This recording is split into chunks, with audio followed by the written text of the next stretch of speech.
Buenos días. La Comisión Interamericana de Derechos Humanos inicia la audiencia pública sobre el seguimiento a la implementación a la Ley de Justicia y Paz en Colombia. Me acompañan en la mesa el comisionado expresidente Felipe González, la comisionada expresidenta Tracy Robinson y la comisionada Rosa María Ortiz. Saludamos a las dignas representantes de las organizaciones peticionarias y a la digna delegación del ilustre Estado de Colombia. Tiene la palabra la representación de las peticionarias por un espacio de 20 minutos. Muchas gracias. Comisionados y comisionadas, representación del Estado colombiano, presentes, muy buenos días. Mi nombre es María Adelaida Palacio, coordinadora del área jurídica de la Corporación Humanas, quien junto con el colectivo de abogados José Alvear Restrepo, el Fondo Lunaria, el Fondo de Acción Urgente, Abogados Sin Fronteras Canadá y la Coordinación Colombia-Europa-Estados Unidos, presentamos en esta audiencia elementos de análisis y balance sobre la Ley 975 de 2005, también conocida como la Ley de Justicia y Paz. Para tales efectos, haré un primer uso de la palabra, en donde haré un balance general sobre la aplicación de la normativa bajo la óptica del deber de debida diligencia, especialmente en relación con la situación de las mujeres que han sido víctimas de violencia sexual. A continuación, Yomari Ortegón, del colectivo José Alvear Restrepo, hará uso de la palabra para referirse a las recomendaciones que dicho balance suscita en materia de protección y garantías de no repetición. Y por último, Irene López, de la Corporación Jurídica Gira Castro, hará las solicitudes y las conclusiones correspondientes. En ese sentido, comenzaremos por recordar que entre noviembre de 2003 y agosto de 2006 se desmovilizaron formalmente más de 30.000 miembros de fuerzas paramilitares en Colombia. De las 40 estructuras paramilitares que existían en 2003, se desmovilizaron 34 a quienes se les aplicó el marco jurídico de la Ley 975 de 2005. De acuerdo con las cifras de la Fiscalía General de la Nación, 5.019 miembros de grupos paramilitares han sido postulados a la ley, de los cuales 1.360 se encuentran privados de la libertad y activos en el procedimiento. Esto quiere decir que tan solo el 5% de los miembros de grupos paramilitares desmovilizados estarían respondiendo por violaciones a los derechos humanos. Transcurridos 10 años de entrada en vigor de la Ley de Justicia y Paz, y a pesar de los beneficios que otorga la normativa, muy poco se ha alcanzado en materia de verdad, justicia y reparación. De hecho, todo el procedimiento ha tenido dos características fundamentales: un déficit alto en la participación de las víctimas y un retardo excesivo en los procedimientos que han dado lugar a que se dé por cumplida la pena alternativa sin que medie respuesta judicial y reparación efectiva frente a las graves violaciones de derechos humanos, y peor aún, sin contar con un plan de contingencia para atender esta situación y los riesgos que implica. En materia de justicia, solo contamos con 23 sentencias, 10 ejecutoriadas y 13 en proceso de apelación. Solo 3 de ellas se han dado en el marco de la priorización que prometía celeridad, y solo 3 sentencias versan sobre la violencia sexual cometida en el marco del conflicto armado. En materia de verdad, nos preocupa que no se ha avanzado con respecto al esclarecimiento de los vínculos entre el paramilitarismo y las autoridades locales y regionales, la clase política y poderes económicos y las Fuerzas Armadas. Incluso es preocupante que de las versiones libres se diera lugar a que se compulsaran aproximadamente 14.000 solicitudes de investigación contra funcionarios públicos, miembros de las Fuerzas Armadas y particulares comprometidos con el paramilitarismo y violaciones a los derechos humanos, y que al momento estas no hayan sido tramitadas por la Fiscalía. Por su parte, el bajo número de sentencias y el bajo número de sentencias sobre violencia sexual son un indicativo de que la construcción de la verdad está omitiendo la visión de las mujeres y el reconocimiento del rol que éstas y sus cuerpos constituyeron en el desarrollo del conflicto armado. En materia de reparación, la mayor preocupación radica en la brecha que existe entre la normativa y la ejecución real, especialmente en las regiones. Entre otras cosas, falta una adecuada implementación del enfoque diferencial. Por ejemplo, muchos de los programas especializados que exigen los estándares internacionales para atención a mujeres víctimas de violencia sexual están ausentes, y cuando existen mínimamente no hay información clara para el acceso o hay que exigirlo mediante el trámite de una tutela. sola. Por otro lado, incursionar en el proceso de restitución de tierras como medida de reparación continúa siendo una actividad de alto riesgo para la vida e integridad personal de los solicitantes y sus apoderados. Y finalmente, nos preocupa que en sede judicial la reforma de la Ley 1592, que constituye un retroceso en el acceso a las víctimas a la reparación, no haya mediado una respuesta por parte del Estado, pese a que esta misma comisión en el informe de país ha hecho la recomendación pertinente. A la fecha, 43 postulados han sido excluidos del procedimiento y 13 solicitudes de libertad a prueba han sido concedidas. Las exclusiones del proceso resultan pocas en comparación con la notable ausencia de verdad, justicia y reparación alcanzadas hasta el momento. Es de recordar que estos eran los compromisos de los postulados para hacerse merecedoras a las bajas penas privativas de la libertad establecidas por la ley. Todo lo anterior implica por parte del Estado una falta del deber de debida diligencia en las investigaciones de violaciones a los derechos humanos cometidas por los paramilitares. Toda vez que, como lo ha establecido la Corte Interamericana, dar por cumplido este deber implica que el Estado asuma la judicialización y la investigación de las violaciones a derechos humanos como un deber jurídico propio y no como una simple formalidad condenada de antemano a ser infructuosa. Con preocupación notamos que en materia de derechos de las mujeres existen serias posibilidades de que los delitos como la violencia sexual queden en la impunidad. Adicionalmente, consideramos que hoy, tal y como está el proceso, con la salida de los perpetradores, sin justicia, sin verdad y sin un plan de contingencia, se generan riesgos graves para la seguridad de las mujeres que han denunciado este tipo de delitos. Para la fecha, la Fiscalía reporta que en el marco de la priorización de los 15 máximos responsables y frente a los delitos que implican violencia sexual, hay 452 hechos en audiencia de imputación y 393 hechos en audiencia concentrada. Sin embargo, como se dijo a la fecha, tan solo se han dictado 3 sentencias en las que este tipo de crimen ha sido contemplado. Las cifras que presenta este balance contrastan con la dimensión de la práctica de la violencia sexual cometida y la constatación de que su comisión fue un arma y una estrategia para la guerra. Los delitos de violencia sexual cometidos en el marco del conflicto se han presentado como una práctica habitual, extendida, sistemática e invisible, y esto ha sido corroborado tanto por órganos nacionales como internacionales. Las cifras que dan cuenta de la perpetración de la violencia sexual por parte de los distintos actores armados indican que los principales perpetradores han sido los paramilitares, pero las organizaciones de mujeres también hemos registrado casos de violencia sexual cometidas por las fuerzas militares sin que medie aún en el marco de este proceso una estrategia clara para su judicialización. Por último, quisiera enfatizar en que la fórmula de priorización que propuso la Ley 1592 del 2012 resultó ineficiente y solo perpetuó el estado de impunidad en que se encuentran los delitos de violencia sexual. Además de que las cifras hablan por sí solas, el sistema de priorización que propone la ley impide la identificación de contextos amplios. Basar la identificación en listas de hechos preestablecidos implica para las mujeres un menoscabo del derecho a la verdad, en la medida en que esto restringe las posibilidades y pone obstáculos para que el reconocimiento de delitos como este, tradicionalmente invisibilizado, sean efectuados por los altos mandos cuando no los ejecutaron de manera directa. Preocupa también que en la práctica ello signifique no investigar ni sancionar los casos no priorizados. A continuación cedo la palabra a mi colega Yomario Ortegón. Señores comisionados, señoras comisionadas, me corresponde presentar algunas reflexiones que hemos desarrollado las organizaciones peticionarias de esta audiencia sobre la situación de riesgo de defensores, defensoras de derechos humanos, víctimas y operadores de justicia en el marco de los procedimientos de Ley de Justicia y Paz. Nos anima una situación particular y es el cumplimiento este año de 10 años de vigencia de la Ley de Justicia y Paz y el cumplimiento de 8 años, que es la pena máxima establecida por esta normativa para quienes se sometieron a la misma. De acuerdo con cifras de la Fiscalía General de la Nación, tenemos que 249 paramilitares cumplieron este tiempo máximo de reclusión. Esta es una respuesta a un derecho de petición de noviembre de 2014 y nos surgen algunas preguntas.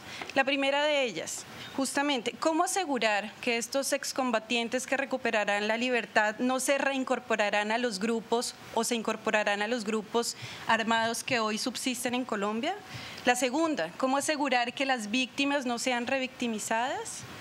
¿Cómo asegurar que sus derechos de las víctimas se sientan satisfechas con un exiguo número de sentencias? Estamos hablando de 23 sentencias frente a por lo menos 1000 postulados a la Ley de Justicia y Paz. Igualmente, ¿cómo asegurar la no repetición de los crímenes cuando la labor de la Fiscalía no se ha desarrollado de cara a desmantelar las estructuras económicas y políticas que sustentaron el paramilitarismo en Colombia? De ello da fe y es un indicador el bajo número de respuesta frente a las compulsas de copias que se hicieron frente a actores diferentes al paramilitarismo que sustentaron la estrategia. Finalmente, en este tema, es de señalar que investigaciones de las organizaciones aquí presentes han documentado cómo en ciertos contextos la violencia sexual se utilizó para también favorecer cierto tipo de proyectos de tipo económico, lo cual no ha sido objeto de investigación por parte de la Fiscalía.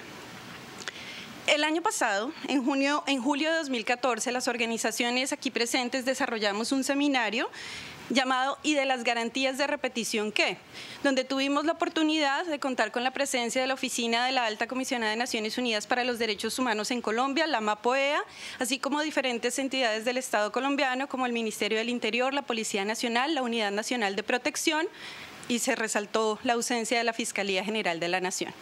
Frente a lo allí presentado, esto es las preocupaciones que aquí se hacen presentes, se hizo evidente que no existe un plan coordinado, una respuesta interinstitucional justamente para asegurar que las víctimas, operadores de justicia y defensores de derechos humanos sean objeto de agresiones por parte de quienes recuperen su libertad. Un segundo elemento es que las respuestas institucionales siguen siendo parcializadas, siguen sin tener en cuenta un enfoque preventivo, y en el caso de la Unidad Nacional de Protección se señaló, se hizo evidente que a pesar de que desde hace varios años se viene discutiendo una propuesta de reparación colectiva, de protección colectiva, esta no ha sido implementada. Igualmente, tuvimos la oportunidad de conocer cuál era el estado actual de quienes se encontrarían prestos a solicitar las libertades.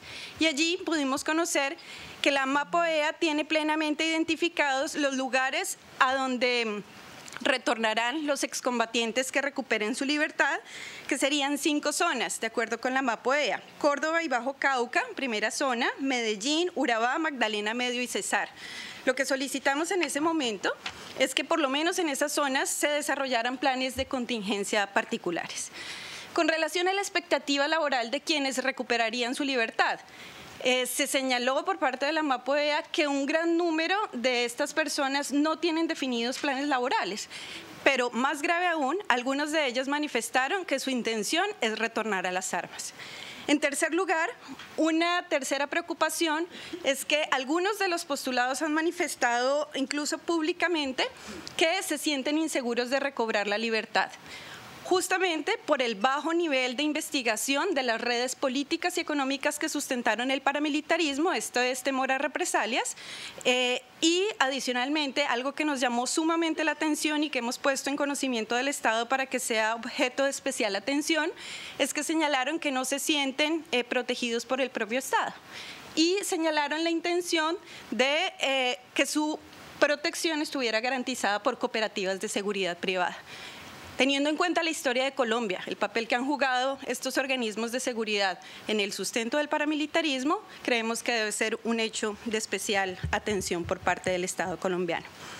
Finalmente, tenemos que reiterar que una situación o una población que para nosotros reviste especial preocupación son las víctimas de violencia sexual.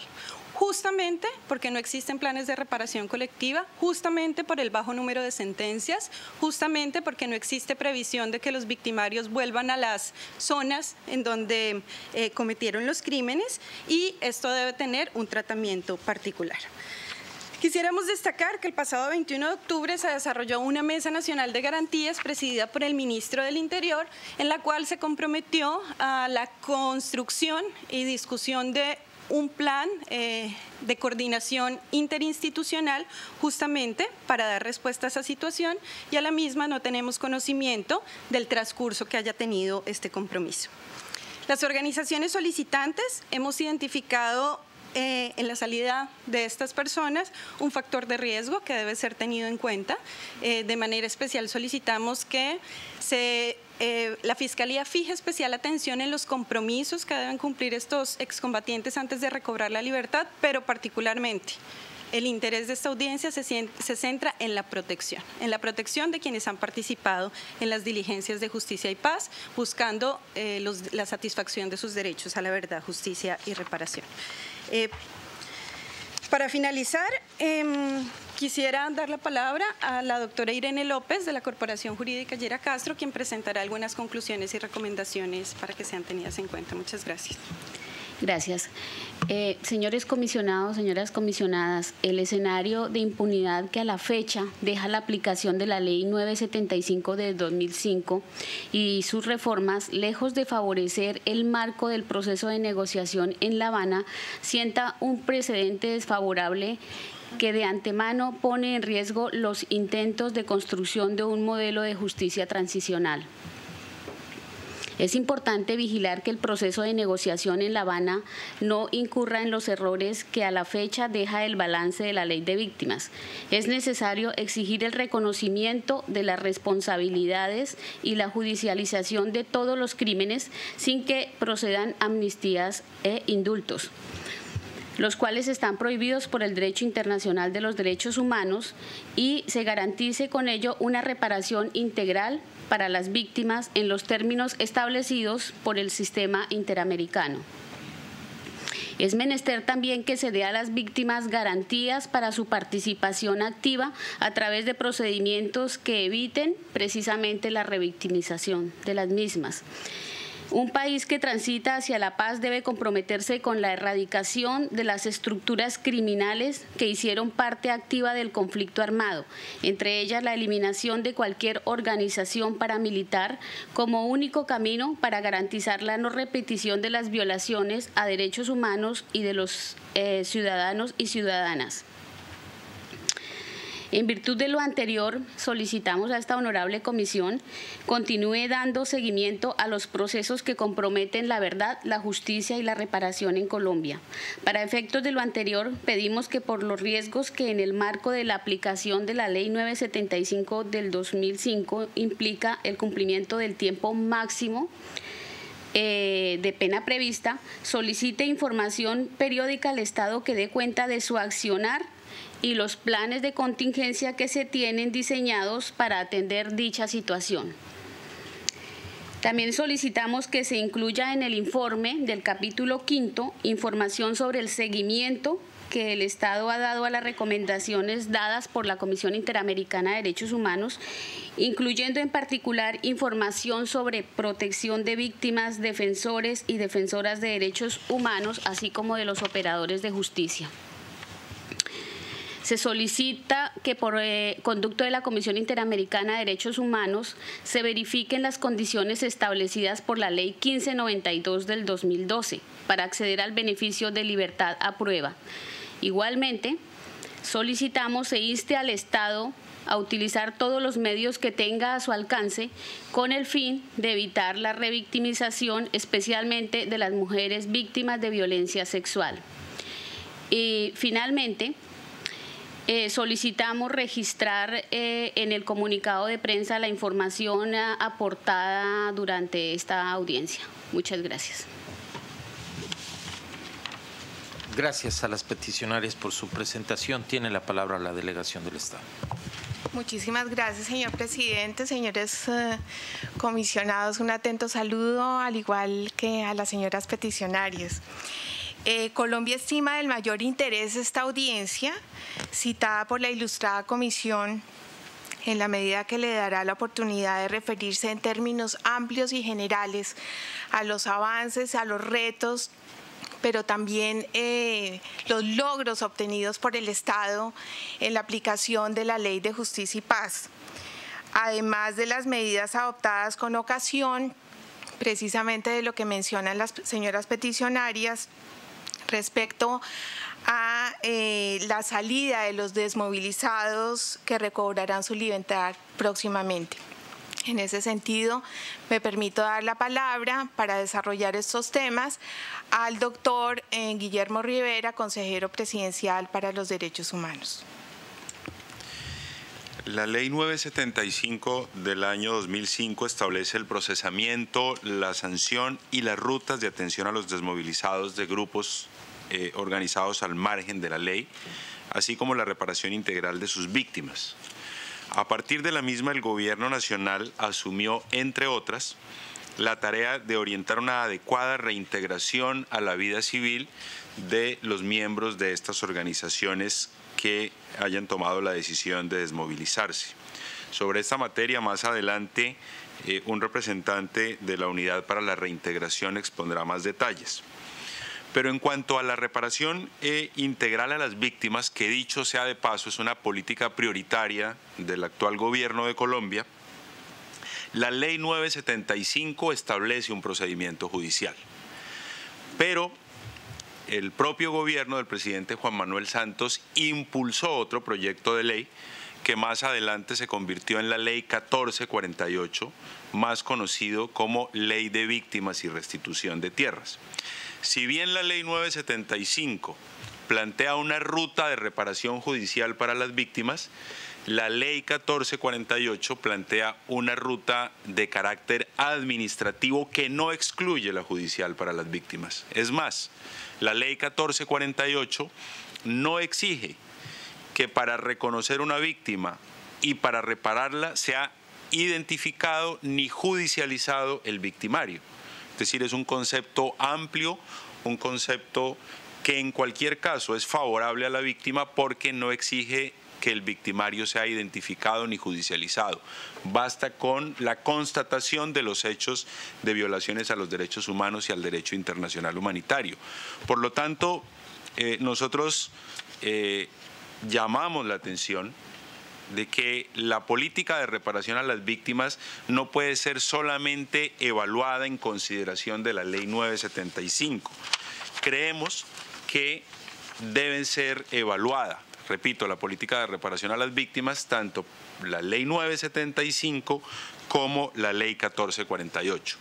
No obstante lo anterior, hay que señalar que en materia del procedimiento judicial que establece la Ley 975, es necesario destacar que esta ha permitido no solamente condenas, sino que en el conjunto de las actuaciones, tanto de los fiscales de justicia y paz como de los tribunales de justicia y paz, han surgido verdades sobre violación de los derechos humanos y el derecho internacional humanitario, a las cuales han tenido acceso directo las víctimas y que a su vez se han convertido en información relevante para que otras instancias judiciales adelanten las investigaciones respectivas. Vale la pena mencionar que producto de la información de la Jurisdicción de Justicia y Paz, la Corte Suprema de Justicia ha condenado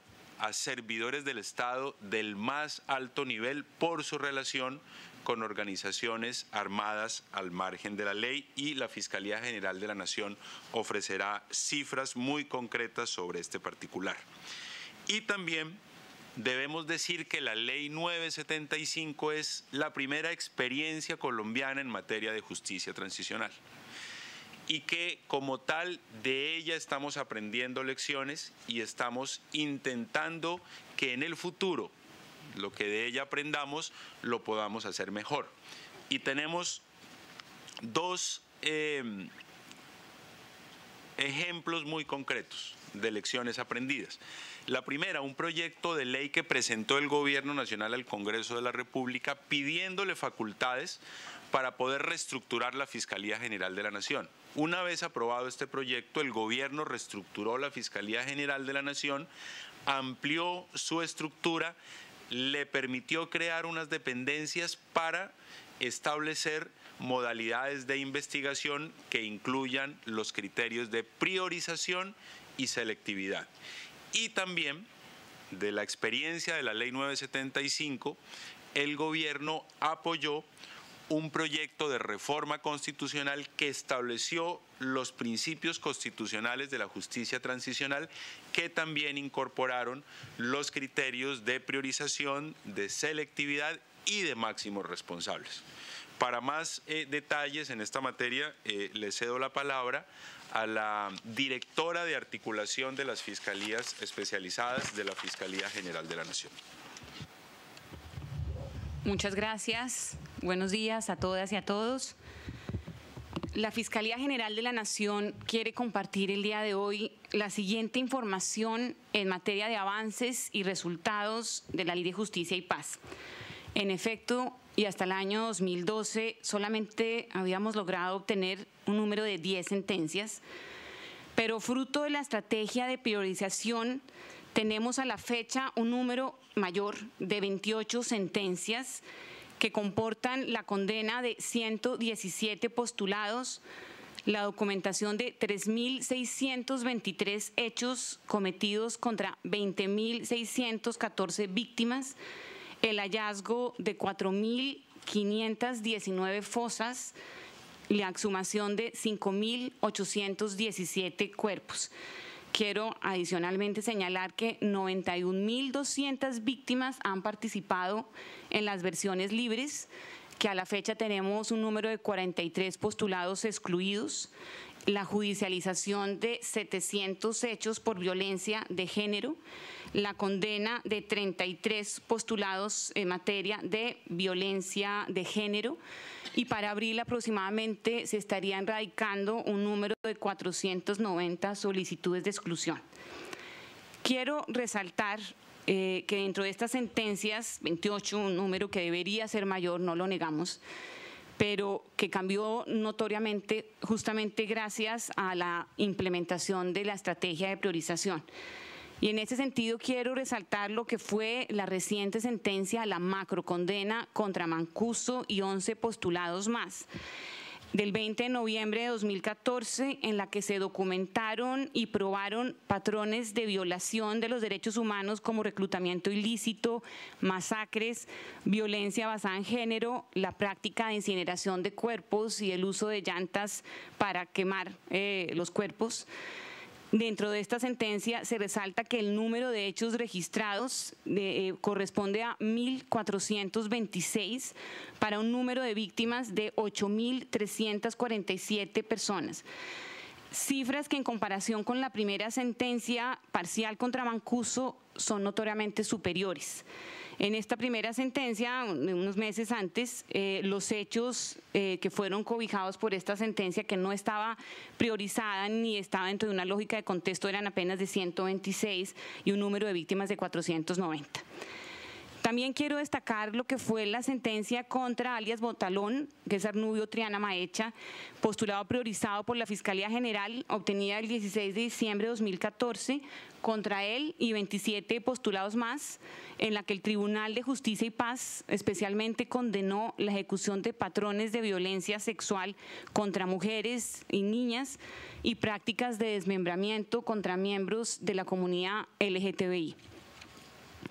Lo anterior evidencia resultados importantes obtenidos en virtud de la política de priorización y análisis de contexto, a la cual también se suma la directriz que está implementando la actual Dirección de Justicia Transicional, antes de Justicia y Paz, en procura del cierre judicial de los procesos y consecuente avances de justicia y paz. En este sentido, tenemos la imputación de cierre de y 52 postulados más de Hernán Giraldo Serna, alias Taladro, como máximo responsable del autodenominado Bloque Resistencia Tayrona, nombre que ha sido cuestionado por las comunidades indígenas con toda la razón, del pasado 19 de diciembre, en la que se documentaron más de 1.800 hechos frente a 4.000 víctimas para un número acumulado de 12.150 hechos que corresponden a masacres, patrones de violencia sexual contra niñas, violaciones a los derechos humanos contra las comunidades indígenas Cowi, Arhuacos, Huihuas, Cancuamos, contra autoridades judiciales, académicas, gubernamentales, contra líderes de la Unión Patriótica, ambientalistas y comunitarios, y uno de los fenómenos de desplazamiento más grandes en la historia de Colombia. Aproximadamente 11.000 personas fueron desplazadas.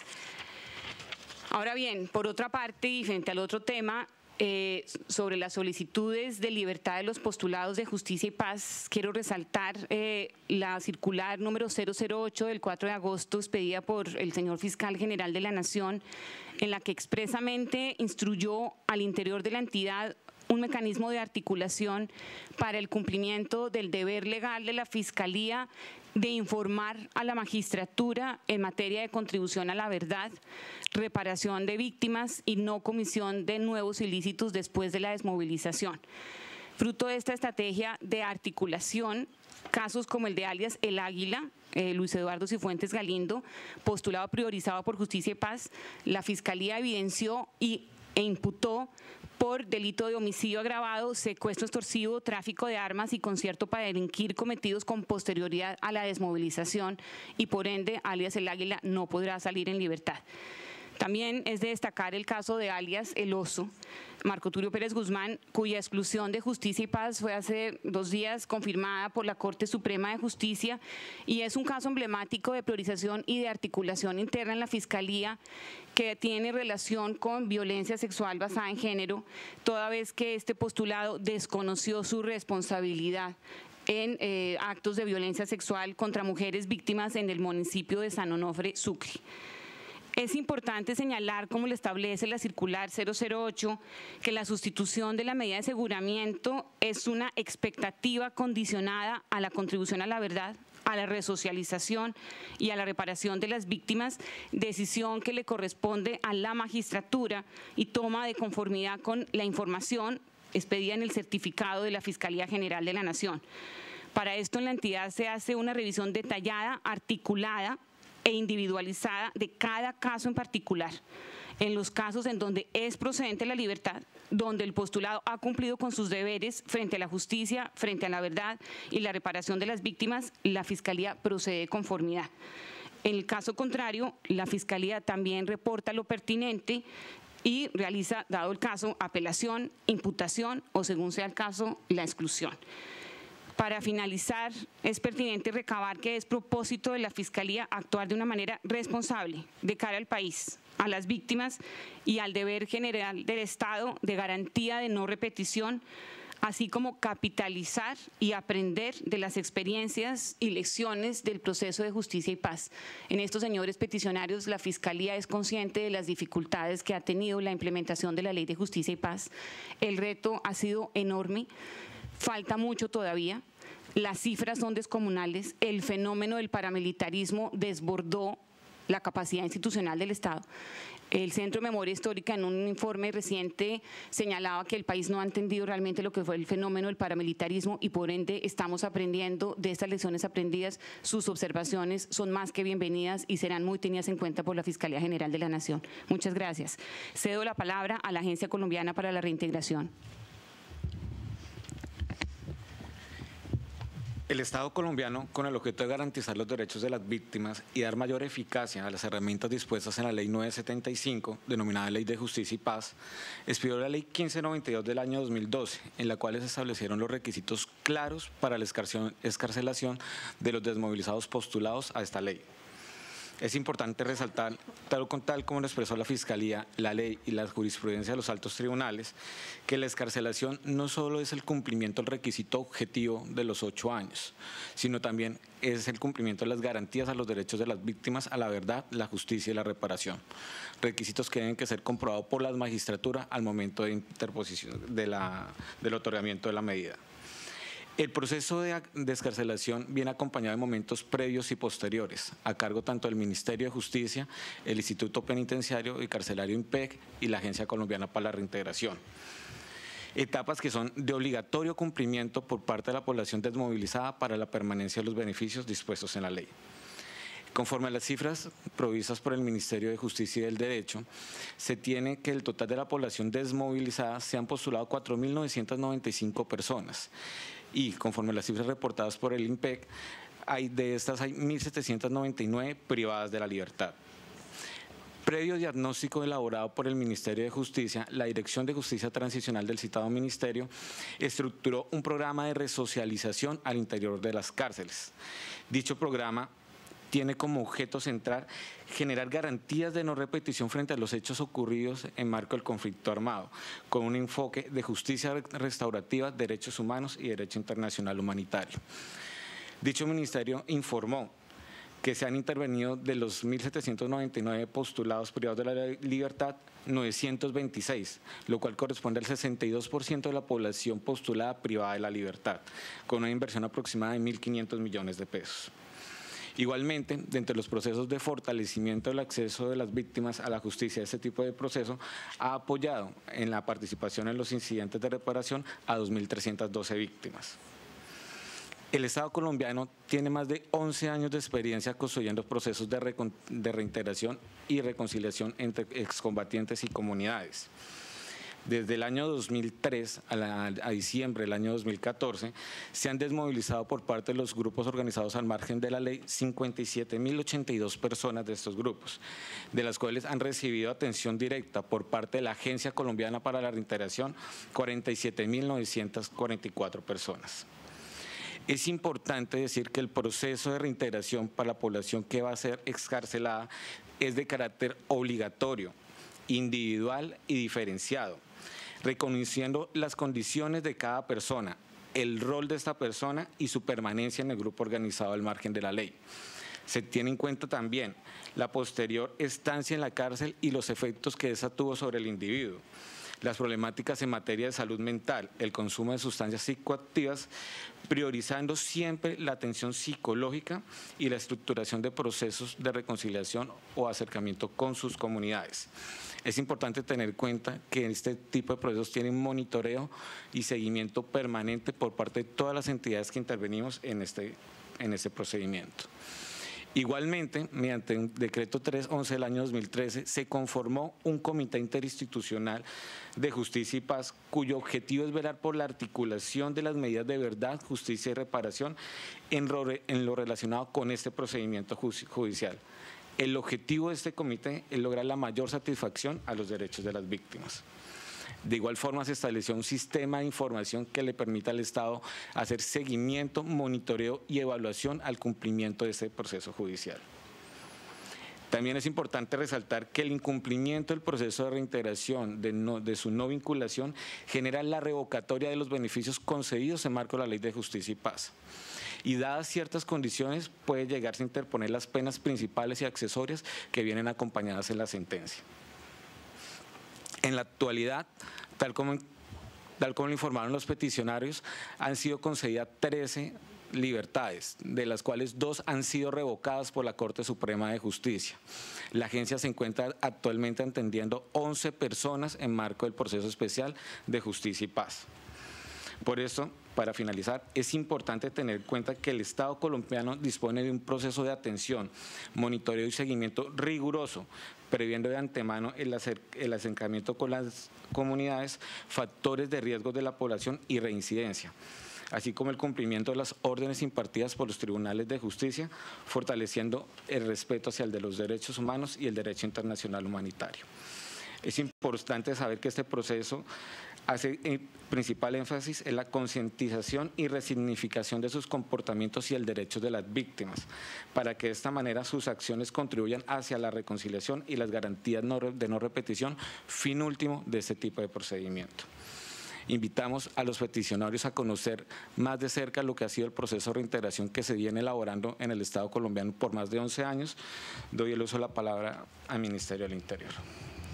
Me referiré al plan de prevención y protección anunciado por el ministro del Interior, que los peticionarios han denominado en su solicitud plan de contingencia, como una estrategia de garantía de no repetición que ha tenido por fin identificar anticipadamente posibles conductas violatorias de los derechos de las personas asociadas al proceso de excarcelación, tales como ataques o amenazas con el propósito de obstruir la justicia o retaliación por la participación de personas en el correspondiente proceso judicial, restitución de tierras o negocios obtenidos durante el ejercicio de la actividad ilegal o reconfiguración de poder por la excarcelación de mandos de estructuras ilegales. En relación con la primera hipótesis, señores comisionados, Recuerdo que la propia Ley 975 creó el Programa Especial de Protección para Víctimas y Testigos cuyo riesgo se hubiera originado en la participación en el proceso judicial previsto en ella, que está a cargo del Ministerio del Interior, en coordinación con la Fiscalía General de la Nación y la Policía Nacional. A la fecha, 3.872 solicitudes de evaluación, de ellas 545 casos constituyen riesgo extraordinario, de los cuales 64 fueron mujeres víctimas de violencia sexual. Se han adoptado 2.325 medidas de protección diversas y se han invertido 204.000 millones de pesos. Medidas como la reubicación definitiva han beneficiado a 1.160 personas y se han implementado 9 proyectos a favor de comunidades indígenas víctimas en el marco de justicia y paz. En cuanto a las herramientas a futuro inmediato, el Ministerio del Interior ha decidido poner en marcha un paquete de medidas de aplicación integral y simultánea que a nuestro juicio permitirán prevenir la ocurrencia del riesgo y en todo caso mitigar la sensación de inseguridad que se ha generado, a saber: la creación de una base de datos con la información de organizaciones y colectivos participantes en los procesos derivados de la aplicación de la ley, con el fin de identificar colectivos de víctimas para trabajar medidas de protección articuladas y una interlocución permanente con las autoridades. Un plan de divulgación a las comunidades de la información sobre libertades, dar certeza a la sociedad sobre quiénes, cuándo y dónde se producirán las excarcelaciones, permite mitigar los niveles de zozobra, pues sobre la realidad será más fácil focalizar la atención y por lo tanto la respuesta estatal. Sendas alianzas estratégicas con autoridades locales para asegurar la presencia del Estado en las zonas identificadas como de mayor vulnerabilidad, según la OEA. La creación de una red de monitoreo permanente desde el Ministerio del Interior, para lo cual se han destacado 32 asesores territoriales de la Dirección de Derechos Humanos, que recogerán la información y la reportarán diariamente, ¿sí?, para análisis de la situación de seguridad y responder coordinadamente. Y la creación de un grupo de reacción inmediata para la denuncia de situaciones urgentes a través de diferentes canales, correo electrónico y 5 líneas telefónicas abiertas 24 horas los 7 días de la semana. Por razones de tiempo, dejo por escrito las demás medidas que tenemos previsto adoptar en este plan e invito a los peticionarios a que la semana entrante también podamos reunirnos en la ciudad de Bogotá para efectos de socializarles el plan y construir consenso sobre la aplicación del mismo. Gracias. Sí, muchas gracias a la delegación del Estado. En realidad mi aprecio a ambas partes por la información tan importante que nos han compartido en cuanto a los avances, pero los evidentes desafíos persistentes para el debido cumplimiento de la ley de justicia y paz. Entre los diversos aspectos que se han mencionado en cuanto a reparación, reintegración, en fin, y que tomamos nota, sí me permitiría destacar la preocupación. Todo es significativo, pero por el rol fundamental que desempeñan en todo Estado democrático, sí quisiera puntualizar que nos pudieran compartir información más precisa sobre las garantías de protección a defensoras y defensores de derechos humanos y operadoras y operadores de justicia. Se ha mencionado, con motivo de los paramilitares excarcelados, y que obviamente se debe también proteger a ellos, a los mismos, eventualmente paramilitares excarcelados, como parte de su reintegración, como se ha mencionado. Entonces, este aspecto que también se ha mencionado y que se invita a una posible reunión la próxima semana, según escuché, se invitaría a que esto se pudiera concretar para que ya los casos específicos de preocupación queden debidamente atendidos como está ofreciendo el Estado, pero que también me gustaría escuchar sobre este aspecto cualquier pronunciamiento de las partes. Y también consultaría sobre la coordinación que existiría entre la Fiscalía o la Unidad de Derechos Humanos para utilizar la información derivada de las versiones libres que se ha mencionado, con el objeto de que se puedan investigar en otros casos, ¿verdad? Que nos puedan compartir también esa información.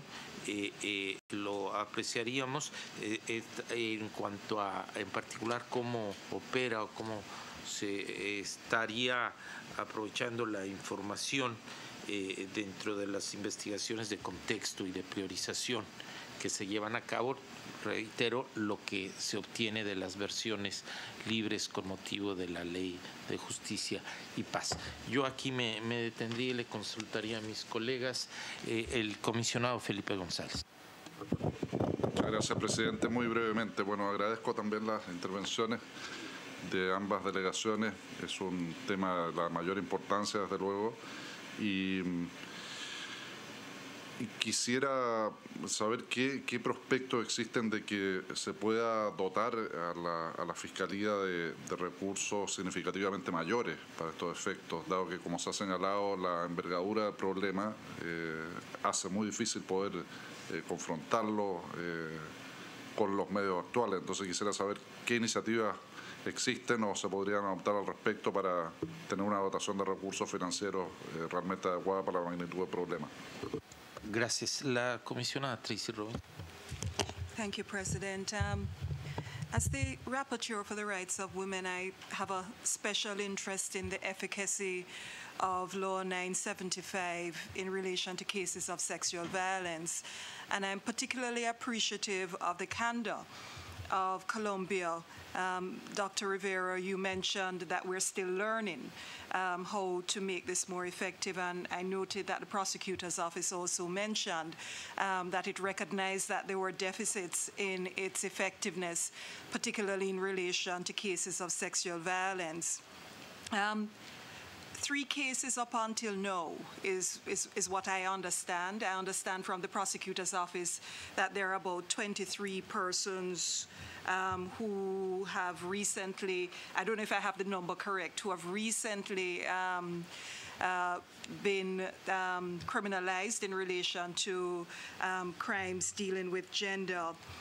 And that bothers me deeply. I think, the Commission in its report after its visit to Colombia said that the results of Law 975 were uncertain, but in relation to sexual violence, they seem marginal, even with some of the developments which you have mentioned. So I particularly noted prioritization as a strategy, some reorganization in the prosecutor's office, and mention of some emblematic cases which have resulted.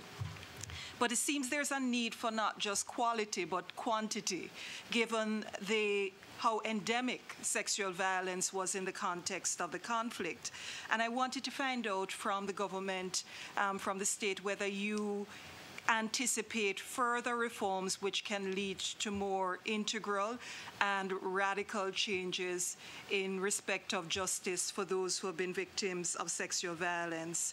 I also wanted to ask about the strategies relating to reintegration and resocialization, and to ask about the extent to which these have a particular focus on sexual violence. It is notoriously difficult anywhere in the world, far less in the context of conflict, to re-socialize perpetrators of sexual violence, and I want to be absolutely sure that there is great attentiveness to programs which are designed to do this, and a special careful monitoring of persons who have been convicted in relation to sexual violence, given the very high rates of recidivism there is all over the world in relation to perpetrators.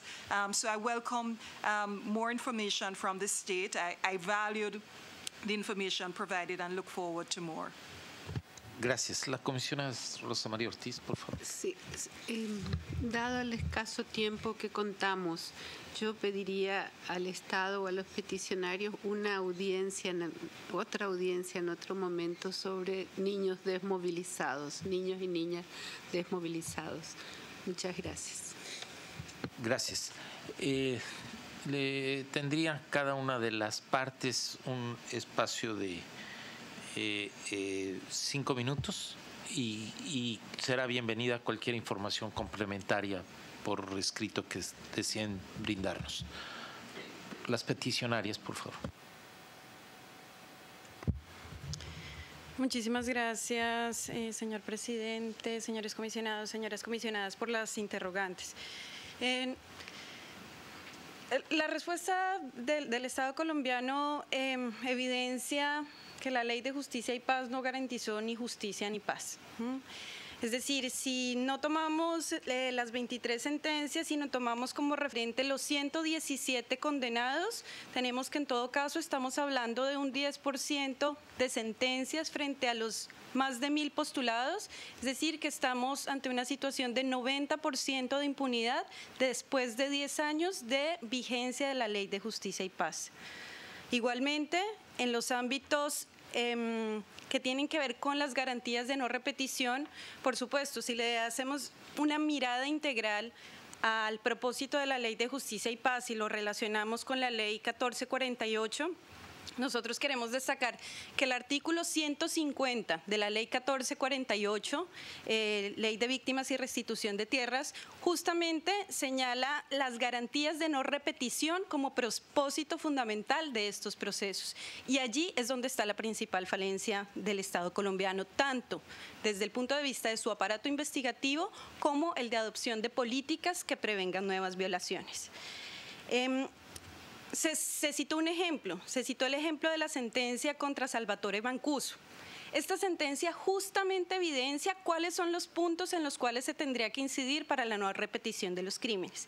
En esta sentencia se destaca cómo existía una red de militares, empresarios y políticos que estuvieron detrás del proyecto paramilitar.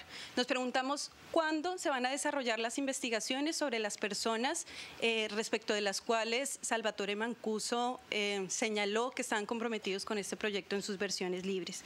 Señala cómo, por ejemplo, el ex subdirector del DAS, Narváez, brindaba clases a los paramilitares para enseñarles por qué era lícito matar comunistas.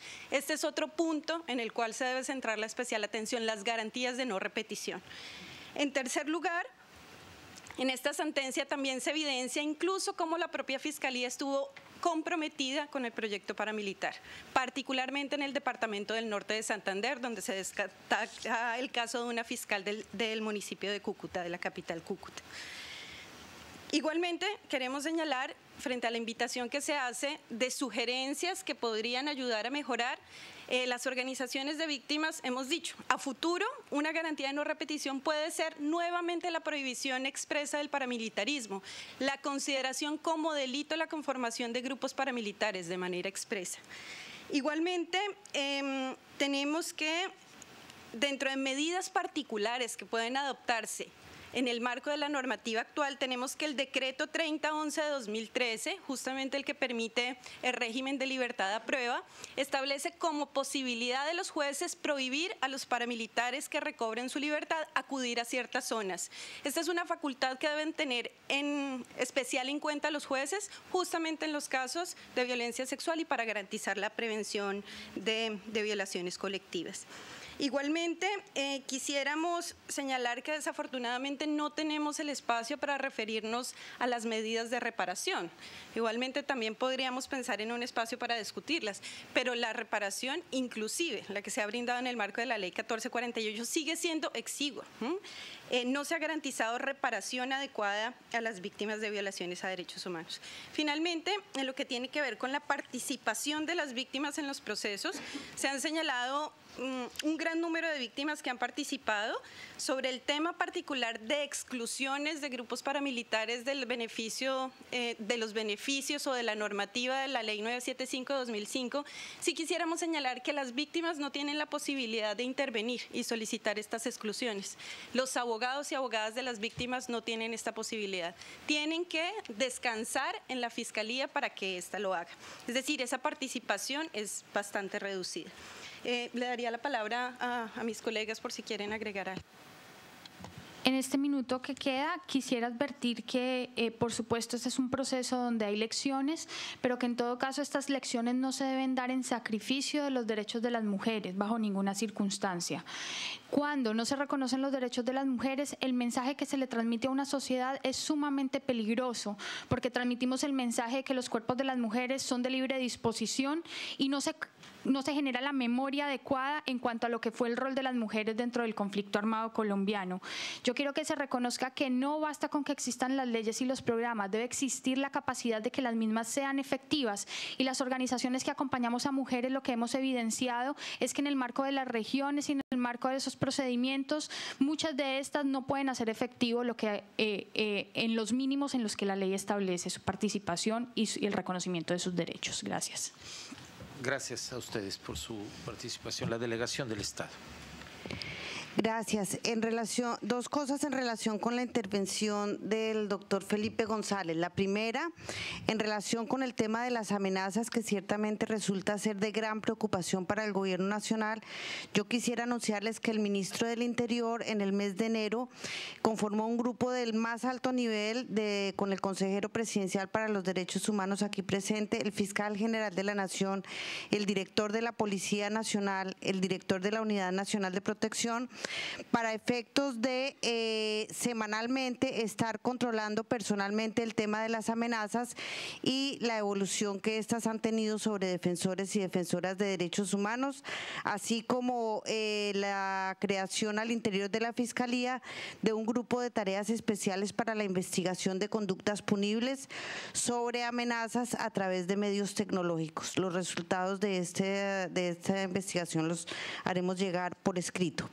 Segundo tema, sobre personas protegidas, también en relación con la pregunta del doctor González, debo informar que a través de la Unidad Nacional de Protección existen 1.570 víctimas protegidas y 733 defensores de derechos humanos, líderes sociales y comunales.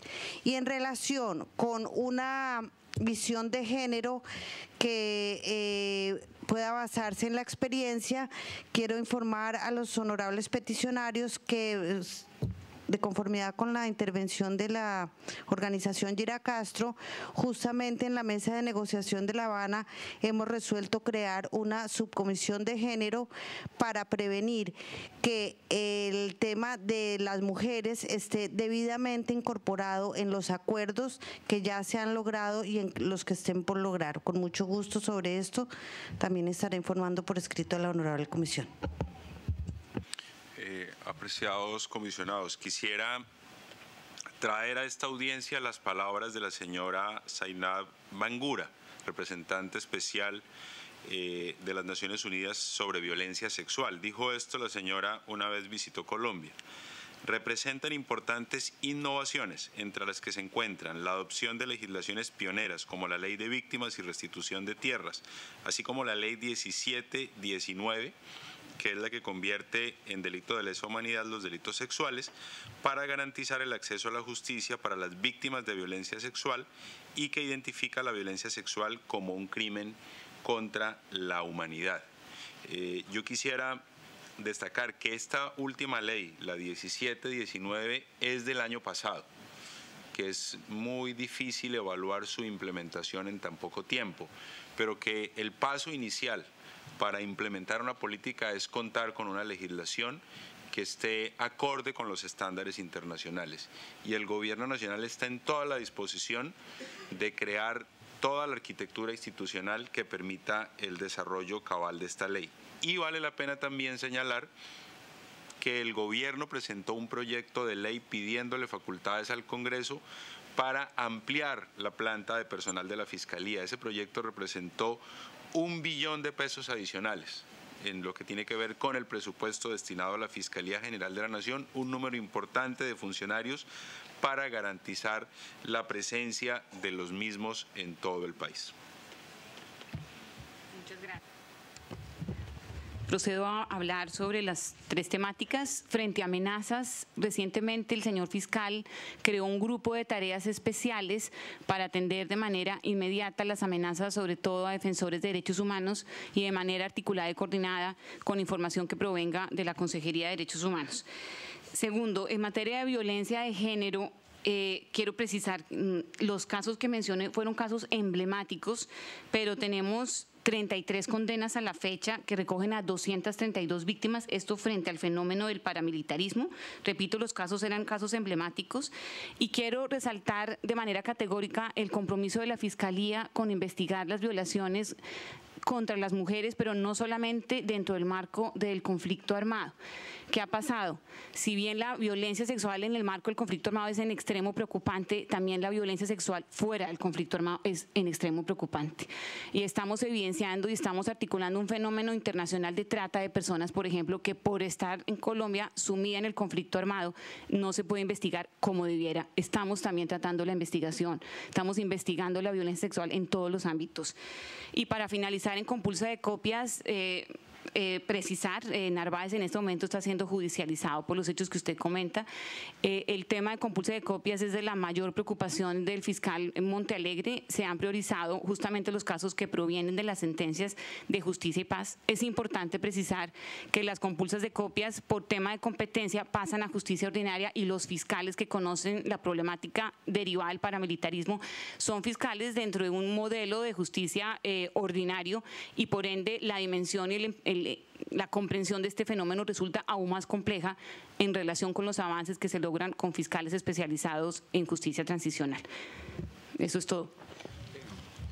Ya para finalizar, frente al tema de atención, reintegración y resocialización de las personas, los desmovilizados condenados por este tipo de delitos, es importante destacar que la agencia del Ministerio de Justicia realizamos una caracterización de la población, y es importante destacar que el 80% de la población recluida en cárceles padece alguna psicopatía o alguna enfermedad en materia de salud mental o un tema de estrés post-conflicto. ¿Eso qué implica? La creación de un procedimiento especial, un programa especial de atención psicológica y en materia de salud mental y acompañamiento individual a cada una de estas personas. Procedimiento que se está realizando por parte del Ministerio del Interior de las cárceles y con posterioridad a la salida por parte de la agencia a través de la asignación en profesionales con especialidad en materia de salud mental y acompañamiento clínico en los casos que se requiera, siempre y cuando teniendo en cuenta el acompañamiento individual a estas personas y el seguimiento al cumplimiento de sus compromisos, no solo con el proceso, sino con los dispuestos por la magistratura. Igual sobre esta información se proporcionará más información por escrito. Gracias nuevamente a ambas partes por su participación y la información proporcionada a esta audiencia, y también la comisión estará atenta a la información que se sirvan proporcionar derivada de la reunión que mantendrán próximamente en Colombia. Toda vez que la Comisión Interamericana mantendrá en su agenda el seguimiento a la implementación de la Ley de Justicia y Paz.